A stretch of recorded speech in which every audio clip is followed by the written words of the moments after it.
یو خو د جمعې په ورځ دیدن دی، د جمعې په ورځ دیدن دی په جنت کې، دا د عامو جنتیانو لپاره دی.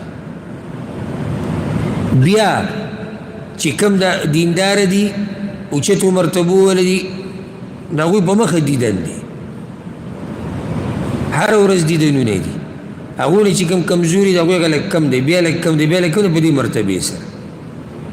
نور جنتیان به ټول د خپل رب دیدن کوي، خو دا د اعمالو مطابق ده. بعضو په هفته کې یو پیر الله رب العزت لریني او هم د جمعې ورځ چې کله بازار د جنت لګي. او دې کې به درته یو روایت ووایم، امام ابن ابي شیبه په خپل مصنف کې راوړی، ډېر خوندور دی. انس بن مالک رضی الله عنه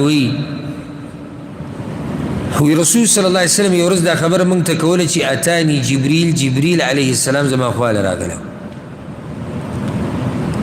او دا حدیث به ډېر ملګري اول پرې راوړي، ځکه چې دا بعض کتابونه د حدیثونو حدیث دي کوم چې مشهور نه دي، ډېر علما یې مطالعه نه کوي، پاتې له عوام غریبانان به ته څه خبرې شي.